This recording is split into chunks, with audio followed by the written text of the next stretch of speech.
Programme راز tax میں ایک بار پھر خوش آمدید. جی زید صاحب، ہم بات کر رہے تھے گولڈ اینڈ سلور بلین کی، ہم بات کر رہے تھے اشرفیوں کی، اس سے آگے پلیز بات. دیکھیے، یہ بات اس لیے سمجھنا ضروری ہے کہ پورا کفر کا نظام جو اس وقت گلوبل اکنامک سسٹم جو زائنسٹ نے بنایا ہوا ہے، اس کی بنیاد اس بات پر ہے کہ دنیا دوبارہ گولڈ اور سلور سٹینڈرڈز پہ نہ چلی جائے، یعنی سونے اور چاندی کے سکے دوبارہ نہ آ جائیں. کفر، یقین کیجیے کہ چھوٹی سی بات لگتی ہے لیکن کفر کا پورا نظام قائم ہے اس بات کو مینٹین کرنے کے لیے کہ دوبارہ سے تاریخی طور پر انسان جو ہزاروں سال سے ہمیشہ سونے اور چاندی کے سکے استعمال کرتا رہا. دیکھیے ہوتا کیا تھا پہلے کہ یا بارٹر کرتے تھے لوگ، یعنی مال کے بدلے مال، گندم لے لیا اور اس کے بدلے کوئی سلور لے لیا، کوئی یا سلک لے لیا، یا کھانے پینے کی چیزیں ایکسچینج کر لی، یا سونے میڈیم آف ایکسچینج سونے اور چاندی کے سکے ہوتے تھے. دیکھیے کرنسی بنیاد ہوتی ہے کسی بھی اکنامک سسٹم کی. کرنسی کون سی ہے؟ اسی لیے اللہ تعالیٰ نے بھی اور انسانوں کی تاریخ میں بھی، مسلمان اکنامک سسٹم میں بھی، قرآن میں بھی، سنت میں بھی کرنسی پہ بہت زیادہ ایمفسس ہے. اللہ نے جب بھی قرآن میں ذکر کیا ہے تو درہم اور دینار کا ذکر کیا ہے. حضور صلی اللہ علیہ وسلم کے احادیث میں درہم اور دینار کا ذکر ہوا ہے، یعنی سونے اور چاندی کے سکے تھے. مسلم اکنامک سسٹم جو جسٹ بیلنسڈ اکنامک سسٹم ہے، سونے اور چاندی کے سکے پہ بنیاد کرتا رہا ہے. انسانی تاریخ سونے اور چاندی پہ، یعنی جیسے بات ہم نے عرض کی کہ چاہے رومن اسپارٹن امپائر اٹھا لیں یا منگولین امپائر اٹھا لیں، سونے اور چاندی کے سکے چلا کرتے تھے. اس کے بہت سارے فائدے تھے. اس کی پہلی فائدہ یہ تھا، دیکھیے جو کرنسی ہوتی ہے اس کی ایک فنڈامنٹل کوالٹی یہ ہے کہ اس کی ویلیو اس کے اندر ہونی چاہیے. یعنی سونے کی اپنی ایک ویلیو ہے، سونے کی اپنی ایک انٹرنسک ویلیو ہے. اب یا گندم کی اپنی ایک انٹرنسک ویلیو ہے، گندم کو آپ کھا بھی سکتے ہیں، اس کو آپ ایکسچینج کر سکتے ہیں. اس سونے کے سکے کے، چاندی کے سکے کی اپنی ایک ورتھ ہے جو دنیا میں قابل قبول ہے. تو ہوتا یہ تھا کہ ایک انسان آزاد ہوا کرتے تھے جب وہ سونے اور چاندی کے سکوں میں ڈیل کرتے تھے، کیونکہ چین سے ایک آدمی چلا ہے، اس نے اپنے سونے کے سکے ساتھ رکھے. اب وہ یورپ میں بھی جا کے تجارت کرتا ہے تو وہ آزاد ہے. دنیا میں ہر جگہ اس کی کرنسی ایکسپٹ ہوتی تھی. یہ نہیں ہوتا تھا کہ چین کا ایک آدمی یا یورپ میں بیٹھا ہوا ایک بینکر جو ہے وہ چین کی پوری قوم کو غلام بنا لے. یہ پاسبل نہیں تھا اس اکنامک سسٹم میں. یہ پاسبل نہیں تھا کہ پاکستان کے اندر بیٹھا ہوا کوئی شخص تجارت کرے تو نیو یارک میں بیٹھا ہوا یہودی اس میں سے اپنا حصہ نکال لے. اس اکنامک سسٹم میں یہ پاسبل نہیں تھا کیونکہ ٹرانزیکشن ریئل ویلتھ کی ہوتی تھی. انسان آزاد تھے. ایک انسان اپنی دولت لے کے رکھ لے، سونے کے سکوں کو زمین میں دبا دو، 100 سال کے بعد نکالو تو سونے کا سکہ ہے وہ.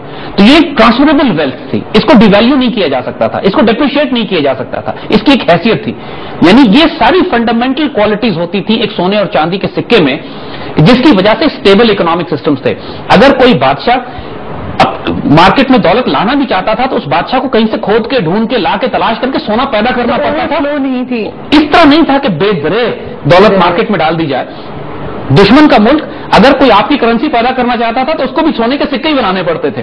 یہ نہیں ہوتا تھا کہ وہ کوئی ردی کاغذ چھاپ کے کہیں سے لے آئے اور آپ کے بینک نوٹس کاپی کر لیں. یعنی کہنے کا مقصد یہ ہے کہ دنیا کا سب سے اسٹیبل اکنامک سسٹم، ایسا اکنامک سسٹم جس کے اندر انفلیشن نہ ہو، ایسا جس کے اندر انٹرنسک ویلیو کرنسی کی ہوتی کہ جب آپ نے کوئی کموڈٹی لی ہے، کوئی چیز کسی انسان سے لی ہے تو اس کے بدلے جو آپ نے دیا ہے اس میں بھی ویلیو ہونی چاہیے. اسی لیے اللہ تعالیٰ نے قرآن میں تجارت کو حلال قرار دیا ہے، ربا کو حرام قرار دیا ہے. کیونکہ ربا اس زمانے سونے اور چاندی کے سکوں کے دور میں بھی ربا کا نظام یا سود کا نظام، ربا یا سود کا نظام چلا کرتا تھا. کس کو کہتے ہیں ربا؟ دیکھیے کہ مثال کے طور پہ ایک انسان کو آپ نے 100 روپے قرض دیا یا 100 اشرفی قرض دی اور جواب میں آپ نے اس سے کہا کہ اوور پیریڈ آف ٹائم میں 120 یا 130 اشرفیاں تم سے واپس کروں گا. جس کو ہماری اردو میں سود کہتے ہیں، انٹرسٹ اس کو، یا اس کو عربی میں اس کے لیے ٹرم ربا ہے. قرآن نے لفظ ربا استعمال کیا. ظاہر سود فارسی کا لفظ ہے، ربا عربی کا ہے، ہمارے اردو میں سود استعمال ہوتا ہے لیکن یہ انٹرمنگل ٹرم ہے، ایک ہی معنی ہے ان کا. تو ہم سود استعمال کریں گے یا ربا استعمال کریں، it means the same thing. اب یہ اس سونے اور چاندی کے اکنامک سسٹم پر ربا کا نظام اس وقت بھی قائم تھا. یعنی اس وقت بھی کوئی سود خور یہودی ایسے ہوا کرتے تھے. قرآن کے نے کثرت سے استعمال کیا. قرآن نے خاص طور پہ جو یہودیوں کو ڈیفائن کیا ہے اس میں ان کے اکنامک ٹرانزیکشنز کو کثرت سے استعمال کیا. قرآن نے بہت زیادہ ہمیں تعارف کروایا اس بات کا کہ سمجھنے کی کوشش کرو کہ یہودی اکنامک ٹرانزیکشنز کیسے کرتے ہیں. یعنی وہ یہ کہتے ہیں کہ تجارت بھی سود کی طرح کی ایک چیز ہے. اللہ نے تجارت کو حلال قرار دیا، سود کو حرام قرار دیا اور سود کھانے والوں کے خلاف اللہ اس کے رسول صلی اللہ علیہ وسلم نے اعلان جنگ کیا ہے. یعنی یہ سوچنے کی بات ہے کہ کیا وجہ ہے کہ ربا کے نظام کے خلاف اللہ اس کے رسول صلی اللہ علیہ وسلم کا اعلان جنگ ہے.